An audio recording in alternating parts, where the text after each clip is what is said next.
네, 여러분, 저번 시간에 우리가 여러 가지 대명사에 대해서 배워봤는데, 오늘은 형용사에 대해서 한번 다시 배워보도록 합시다. 형용사라는 거는 뭘 설명해주는 말이다? 명사를 설명해주는 말이다. 물론 대명사도 명사 안에 포함이 되겠죠. 해석할 때는 주로 뭐뭐한, 뭐인, 이런 정도로 해석을 하면 되겠어요. 보충 설명해주는 역할이라고 하는데, 그럼 위치가 보통 어디일까요? 일단 명사를 설명해 준다고 했을 때는 보통 명사 앞에서 온다, 뒤에 온다. 보통은 명사 앞에 온다. 쓰은 interesting movie. 난 흥미로운 영화를 보았다.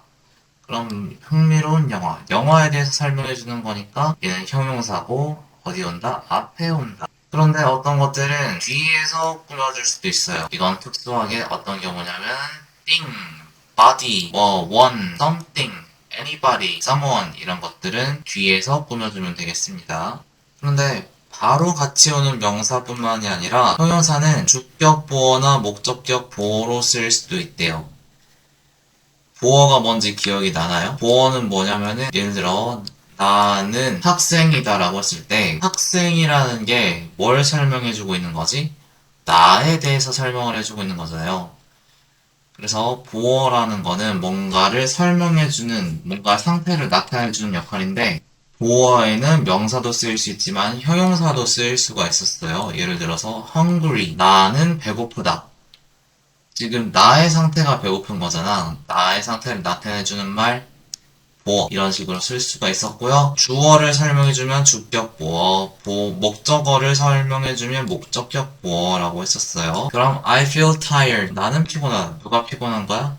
내가 피곤한 거죠? 그러면 얘를 주어를 설명해 주니까 주격 보어. 그럼 we found the lady kind. 우리는 생각했어요. 그 여자가 친절하다고. 그러면은 얘는 뭐에 대한 설명일까? 우리가 친절했어? 아니면은 그 여자가 친절했어? 그 여자가 친절했죠?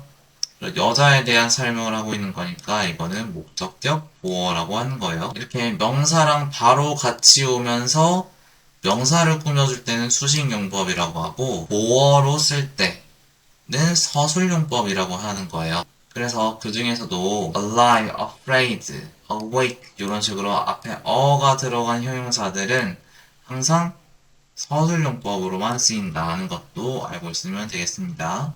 그리고 수식용법, 서술용법 둘 다 쓸 수 있지만 각각 뜻이 다른 형용사들이 있대요. present나 right 같은 거 이런 것들은 어찌하겠어요? 외워야겠죠? 네, 수식일 때는 어떤 뜻, 서술일 때는 어떤 뜻, 이런 것들은 잘 한번 보면서 외워주세요. The present owner, 현재 소유자는 쇼씨다. 현재의 소유자. 이럴 때는 수식용법으로 썼죠? 근데 여기 이번에서는 How many members were present at the meeting? 몇 명이나 참석했나요? 누가 참석했냔 말이에요? 멤버들이 참석했냔 말이죠? 이렇게 주어의 상태를 설명해주는 것. 이럴 때는 서술용법이라고 썼어요. 이럴 때 뜻이 다른 것들은 어떻게 해야 된다, 외워야 한다, 어쩔 수가 없다. B. 형용사를 만드는 여러 전미사라고 나와 있는데 한마디로 able, full, less 이런 것들이 요러요러한 것들이 뒤에 붙어 있으면 이런 거는 형용사일 확률이 되게 높다 하는 것들이에요. 그리고 전미사마다 뜻이 있어요. able 이런 것들은 할 수 있다, 할 수 있는 이런 뜻이 붙는 거고요. full이라는 것들은 뭐가 풍부하다, 가득 차 있다, less는 없다라고 하는 것들 이런 것들은 성향, 성질을 나타낼 때 자주 쓰이는 전미사 그러니까 뒤에 붙는 말들이라고 보면 되겠고요. 그럼 ly가 붙으면 무조건 형용사인가요? 라고 물어봤을 때 여기 보시면은 명사에다 ly가 붙으면 형용사지만 이미 형용사인데 형용사에 ly가 붙으면은 부사라는 거 이것도 참고해주면 좋겠어요. friend, 친구라는 명사잖아. 그런데 여기 ly가 붙으면은 명사에 ly가 붙으면 형용사. 그런데 hard 이거는 어려운이라는 형용사죠. 근데 여기 ly가 붙으면 hardly 거의 뭐뭐하지 않다라는 뜻의 얘는 부사가 되는 거고요. 그래서 뭐에 ly가 붙느냐에 따라서 이것도 기억을 해주면 좋겠습니다. C. 수와 양을 나타내는 형용사. 그러니까 셀 수 있는 것들은 몇 개 하면서 수를 나타내는 형용사죠. 근데 셀 수 없는 것들. 물 하나는 대체 물 한 방울이냐 아니면 물 한 컵이냐. 하나, 둘, 세기가 애매한 것들은 우리가 단위로 세기로 했었어요. 그런 것들은 셀 수 없는 명사들은 양으로 세는 것들이 있었습니다. 그래서 셀 수 있는 명사랑 쓰는 거, 셀 수 없는 명사랑 쓰는 거 형용사가 다르는데요. 셀 수 있는 것들은 많다 했을 때 many, 없는 것들은 much, 그리고 조금 있거나 거의 없을 때는 few, 근데 셀 수 없는 거는 little 이렇게 쓴다는 거. 근데 a few랑 few가 뭐가 달라요? a little이랑 little이 뭐가 달라요? 라고 했을 때 a few는 긍정적인 의미고요. few는 부정적인 의미예요. 밑에도 마찬가지겠는데 그럼 기억할 때는 이렇게 기억하세요. 어가 있으니까 조금이라도 있으니까 긍정적인 거고요. 없을 때는 야 이것도 없어 부정적인 의미로 기억하시면 되겠습니다. 다시 뭐라고? 어가 있으면 이거라도 있네 긍정적이고요. 어가 없으면 이것도 없어 부정적이라고 기억하면 되겠습니다. 그리고 a lot of, some, 아니 이런 것들은 셀 수 있든지 없든지 상관없이 둘 다 쓸 수가 있어요. 그런데 some은 보통 언제 쓴다? 긍정문에 주로 쓰이고요.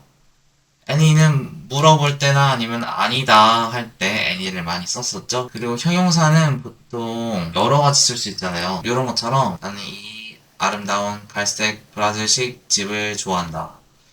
이것들이 다 형용사예요, 지금. 이렇게 해서 형용사가 여러 가지 있을 때 일반적인 순서는 이렇게 된다는 거죠. 관사를 먼저 써주고 지시사 쓴 다음에 지시사는 이것저것, this, that 이런 것들 지시사라고 하고요. 그 다음에 몇 개나 있는지, 이게 어떤지, 큰지 작은지, 그리고 나이, 모양, 색깔, 원산지, 재료 이런 순으로 써주면 되겠습니다. 문제 한번 풀어보면요. 형용사 뭘 꾸며주는 말, 명사를 꾸며주는 말. 그런데 명사랑 바로 같이 와서 앞에서 또는 뒤에서 꾸며줄 수가 있고요. 또는 보어 자리에 와서 주어를 꾸며주든지 아니면 목적어를 꾸며주든지 이렇게 할 수가 있다고 했었어요. 찾아주시면 되고요. 이번은 전미사를 이용해서 명사를 형용사로 만들라고 하는데요. fashion, 여긴 fashionable 이게 어울릴까요? 아니면 fashionous 가 어울릴까요? fashionly, fashionable, fashionish 이 중에서 뭐가 제일 어울릴까? 제일 괜찮은 것들 골라서 넣어주시면 되겠습니다. C에서는 알맞은 것을 고르라고 하는데 문법적으로 뭐가 맞을까? 여기는 care driver, careful driver, 신경이라는 뜻이죠. 근데 신경 운전기사다. 가 맞을까? 아니면은 신경을 많이 쓰는 운전기사일까? 형용사로 썼을까? 명사로 썼을까? 여기 형용사가 와야 될까? 부사가 와야 될까? 이런 것들을 한번 생각해보고 써보면 되겠어요. 이도 마찬가지로 이게 어떻게 사용이 됐을까? 어떻게 해석을 해야 될까? 기억이 안 나면 앞에 부분 보면서 해보시면 되겠고요. 선생님 이런 것들 잘 모르겠어요 해도 항상 어떻게 해라? 일단 해보고 그 다음에 틀리면 고치면 된다. 그러니까 여러분 화이팅 하시고 꼭 다 풀어보고 채점 후에 선생님한테 물어보시기 바랍니다. 알겠죠? 그럼 다음 강의에서 만나겠습니다. 안녕.